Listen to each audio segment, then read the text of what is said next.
Uh, how you doing? I'm doing great, Josh. How are you? I'm good. I'm good. Mm. So today we're going to talk about the similarities between the Native Americans and the Australian Aborigines. Oh, well, to start off, let's talk about the Aboriginal religion. So the Aboriginal people are native to Australia. Um, so let's get into a little bit about how their religion works. So it's centralized around the concept of the dreaming, which encompasses the world's creation story and it has like ancestral ties to it. Um, and how it shaped the world and the laws of the world. But it's not also just like recounting that. Um, it also guides like daily lives and it gives some cultural practices.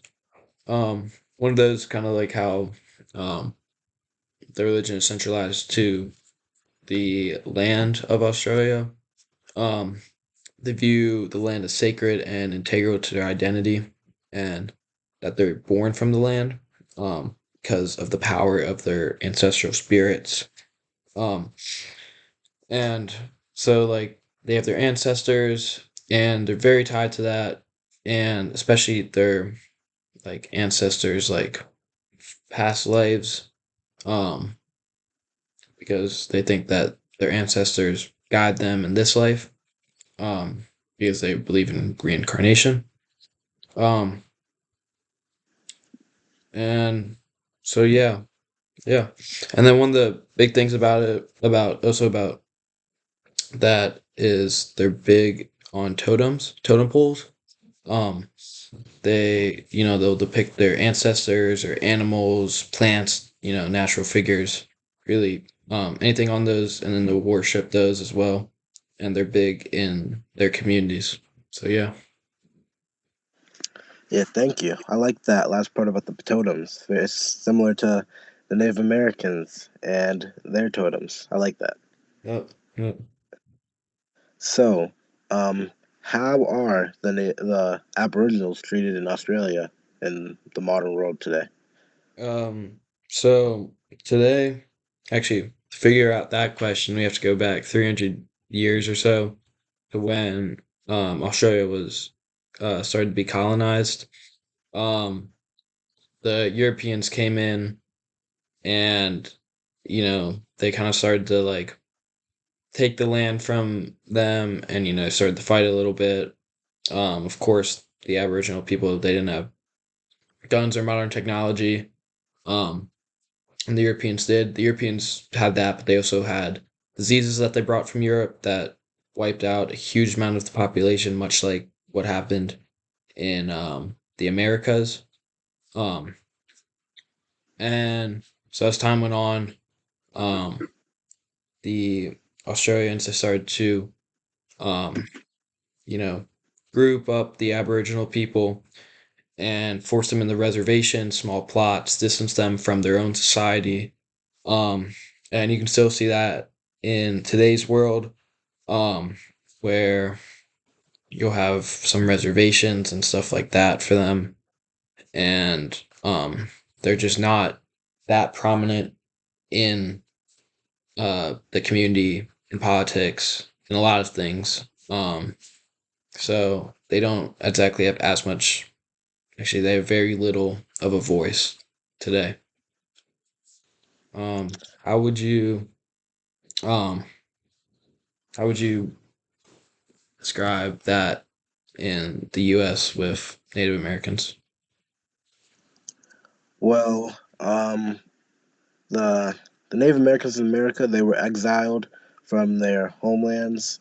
An example is the Trail of Tears, which was basically an exile from led from western Mississippi on westward. It was an attempt at helping with westward expansion and getting rid of Indians from that area.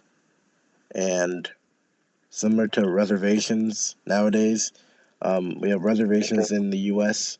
and we have I guess reservations or towns where Aboriginals reside in Australia, uh, which are secluded and lack resources like water, food, um, modern technology, and they're mostly delegated to poor, dry lands that don't grow many crops, so they can't farm, which is also detrimental to Yeah. them. Um, the one thing I would say about Australia is when I visited there, they would recognize that it is um like the Aboriginal land and that they're doing whatever they're doing on that land, and the Australian government issued um a couple series of apologies for what they did, which is at least better than nothing. I like that. It's better than what the U.S. did, uh, and I it's very sincere, and I like that the Australians recognize that instead of ignoring it and not teaching it fully, like similar to what they do in the U.S. Hmm. Yeah, no, I think those are some of the main reasons of why you know primal religions are such like at a small scale in today's world because of European colonization, and you know it really just has to be something that as a world we have to learn from and hopefully improve. Yeah, I agree. I agree. Mm. Well, Well, I guess that wraps up our talk. Well, it was great hearing from you, Josh. it was great hearing from you too. I liked your points today. Well, thank you for watching, guys. See you in the next.